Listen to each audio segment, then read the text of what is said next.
ഹൈപ്പസോണിക് missile സാങ്കേതിക വിദ്യ. ലോകത്തിൽ ഈ സാങ്കേതിക വിദ്യയിൽ റഷ്യയാണ് മുന്നിൽ, അടുത്ത ചൈന. അമേരിക്ക അവരുടെ പദ്ധതികൾ തയ്യാറാക്കിക്കൊണ്ടിരിക്കുകയാണ്. ഇങ്ങനെ ലോകത്തിലെ 6 രാജ്യങ്ങൾ ഈ ഹൈപ്പസോണിക് സാങ്കേതിക വിദ്യയിൽ ഒരു പ്രധാനപ്പെട്ട സ്ഥാനത്താണ്. എന്നാൽ ലോക ആയുധ ഉൽപാദനത്തിൽ അല്ലെങ്കിൽ ലോക ആയുധ വിപണിയിലും അമേരിക്കയ്ക്ക് അതിന്റേതായ നിയമങ്ങളുണ്ട്. അവരുടെ നിയന്ത്രണത്തിലാണ് അതുള്ളത്. എന്നാൽ അങ്ങനെയുള്ള അമേരിക്കയ്ക്ക് പോലും ഒരു സമ്പൂർണ്ണ ഹൈപ്പസോണിക് മിസൈൽ സൃഷ്ടിച്ച് അത് അവരുടെ സൈന്യത്തിൽ വിന്യസിപ്പിക്കാൻ സാധിച്ചിട്ടില്ല. ഇതിന് നിരവധി കാരണങ്ങളുണ്ട്. പക്ഷെ ട്രംപ് അടുത്തിടെ ഒരു കുറ്റാരോപണം നടത്തി. റഷ്യ അമേരിക്കയിൽ നിന്നും ഹൈപ്പസോണിക് സാങ്കേതിക വിദ്യ മോഷ്ടിച്ചുവെന്നാണ് അദ്ദേഹം അടുത്തിടെ പറഞ്ഞത്. ഒബാമയുടെ ഭരണകൂടം ഇതിന്റെ പ്രോട്ടോടൈപ്പ് റഷ്യയിലേക്ക് കൈമാറാൻ വളരെയധികം സമ്മർദ്ദം ചെലുത്തിയിട്ടുണ്ട് എന്ന ഒരു വലിയ കാര്യം പറഞ്ഞു. ഇത് വന്നതിനു ശേഷം ധാരാളം പരിഹാസങ്ങളുമുണ്ട്. ഇവയെക്കുറിച്ചാണ് നമ്മൾ അറിയാൻ പോകുന്നത്. ഈ ഹൈപ്പസോണിക് സാങ്കേതിക വിദ്യയിൽ പൂർണ്ണമായും അമേരിക്കയ്ക്ക് ഒരു ഹൈപ്പസോണിക് മിസൈൽ സൃഷ്ടിക്കാൻ കഴിയാത്തത് എന്തുകൊണ്ട്, എല്ലാം ഈ വീഡിയോയിലൂടെ വിശദമായി അറിയാം.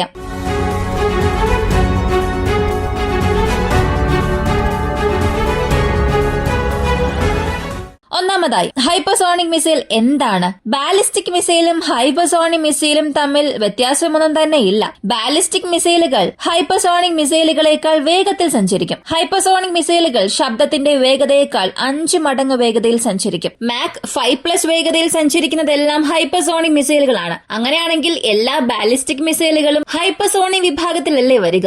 എന്തുകൊണ്ട് പിന്നെ അവയെ ഹൈപ്പസോണിക് മിസൈലുകൾ എന്ന് വിളിക്കുന്നില്ല എന്ന് ചോദിച്ചാൽ, അത് സഞ്ചരിക്കുന്ന പാതയും അവസാന ഘട്ടത്തിൽ അത് ചെയ്യുന്ന മെനൂവറബിലിറ്റി, ഇവ മൂലമാണ് അതൊരു ഹൈപ്പസോണിക് മിസൈൽ ആകുന്നത്. ഉദാഹരണത്തിന് നമ്മുടെ ബ്രഹ്മോസ് മിസൈലിൽ റാംജെറ്റ് എഞ്ചിനാണ് ഉപയോഗിക്കുന്നത്. ഇവയെ എയർ ബ്രീത്തിങ് എഞ്ചിൻസ് എന്നാണ് വിളിക്കുന്നത്. ഇത് നേരിട്ട് വായു ഉള്ളിലേക്ക് പോവുകയും ഇന്ധനവുമായി കലർന്ന് അത് കംപ്രസ് ചെയ്ത് അത് പൂർണ്ണമായും ഇരിഞ്ഞ് അതിലൂടെ ഉണ്ടാകുന്ന ഒരു സമ്മർദ്ദം. ഇതിലൂടെ റാംജെറ്റ് എഞ്ചിൻ മണിക്കൂറിൽ 3000 കിലോമീറ്റർ സഞ്ചരിക്കുന്നു. എന്നാൽ ഒരു റാംജെറ്റ് എഞ്ചിന് ശബ്ദത്തിന്റെ വേഗതയേക്കാൾ 3.5 അല്ലെങ്കിൽ 4 മടങ്ങിൽ കൂടുതൽ വേഗതയിൽ സഞ്ചരിക്കാൻ സാധിക്കില്ല.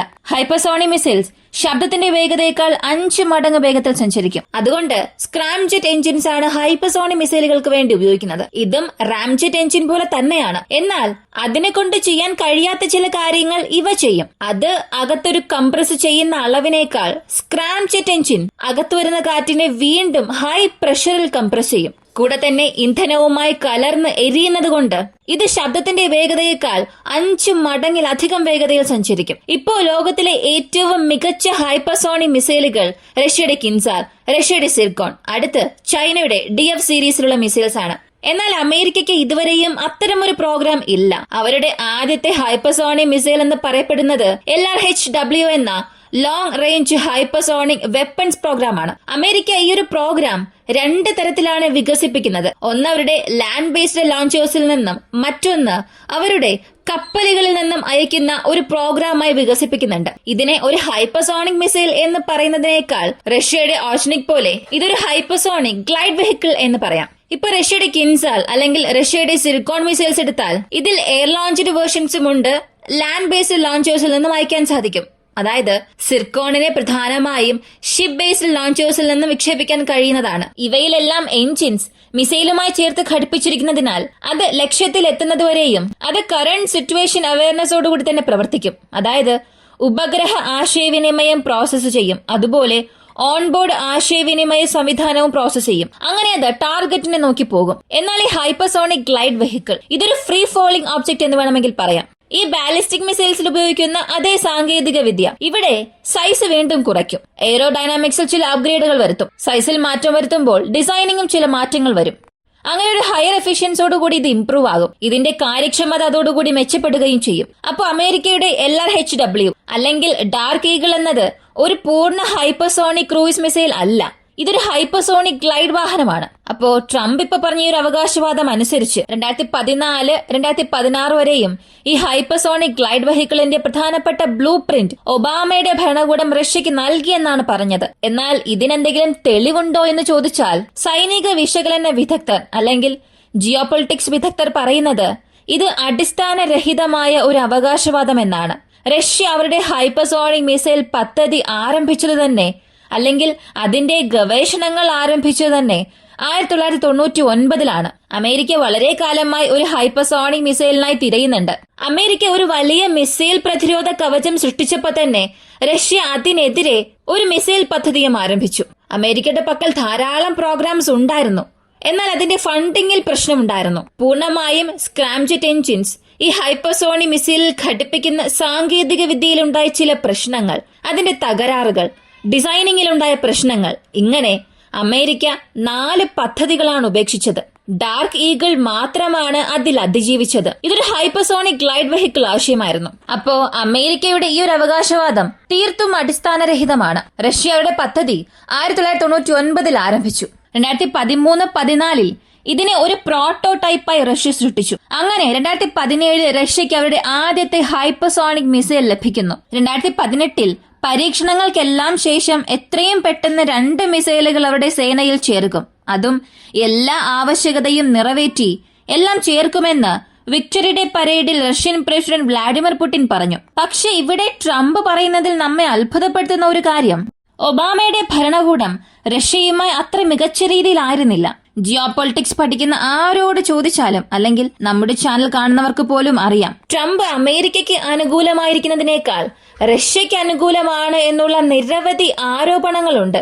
അതിനനുസരിച്ചതുപോലെ തന്നെ അദ്ദേഹം ഒരുപാട് കാര്യങ്ങൾ ചെയ്യുന്നുമുണ്ട്. ഇപ്പോഴും Germany Nord Stream pipeline gas വാങ്ങില്ല എന്ന് പറയുന്നുണ്ട്. അപ്പോഴും നിങ്ങൾ നോർഡ് സ്ട്രീം പൈപ്പിൽ നിന്ന് ഗ്യാസ് വാങ്ങിയില്ലെങ്കിൽ ഞാൻ ധാരാളം സാമ്പത്തിക ഉപരോധം ഏർപ്പെടുത്തും, യൂറോപ്യൻ യൂണിയനിൽ മേൽ ധാരാളം സാമ്പത്തിക ഉപരോധം ഏർപ്പെടുത്തും എന്ന് പറയുകയും 50% താരിഫ് വർദ്ധിപ്പിക്കുന്നതുവരെ ഈ പ്രശ്നം തുടർന്നു. ഇതെല്ലാം റഷ്യയ്ക്ക് ഫേവറായി ചെയ്തതാണ്. എന്നാൽ അങ്ങനെയുള്ള ട്രംപ് തന്നെ ഒബാമയുടെ ഭരണകൂടത്തിൽ ഇങ്ങനൊരു മോഷണം സംഭവിച്ചു എന്ന് പറയുന്നു. ഇതാണ് ഇവിടെ രസകരമായി തോന്നുന്നത്. അതിനാൽ അമേരിക്കയുടെ അവകാശവാദം, അല്ലെങ്കിൽ ട്രംപ് ഭരണകൂടത്തിന്റെ അവകാശവാദം എന്നത് അവരുടെ വൈകല്യത്തെയാണ് കാണിക്കുന്നത്. അവർക്ക് ധാരാളം സാങ്കേതിക വിദ്യയുണ്ട്. എന്നാൽ അങ്ങനെയുള്ള അമേരിക്കയ്ക്ക് പോലും ഒരു പ്രവർത്തിക്കുന്ന പൂർണ്ണമായ ക്രൂയിസ് മിസൈൽ ഇല്ല. എന്നിട്ട് പോലും അവർ മറ്റ് പദ്ധതികളിൽ നിക്ഷേപിക്കാൻ തുടങ്ങിയിട്ടുണ്ട്. ഒരു ഹൈപ്പർസോണിക് മിസൈലിനെ ആണവശേഷിയുള്ള മിസൈലാക്കി മാറ്റാൻ കഴിയും. ഇതിന് ന്യൂക്ലിയർ പേലോഡ് എടുത്തുകൊണ്ടുപോയി ഡെലിവർ ചെയ്യാൻ സാധിക്കും. ഒരു പ്രതിരോധ സംവിധാനത്തിനും ഈ ഹൈപ്പർസോണിക് മിസൈൽസിനെ തടയാൻ സാധിക്കില്ല. അമേരിക്കയുടെ താഡ്, അമേരിക്കയുടെ പാട്രിയോട്ട്, ചൈനയുടെ പക്കലുള്ള ഏതൊരു മിസൈൽ പ്രതിരോധ സംവിധാനം, ഇവയെ കൊണ്ടൊന്നും ഈ ഹൈപ്പർസോണിക് മിസൈൽസിനെ തടയാനേ സാധിക്കില്ല.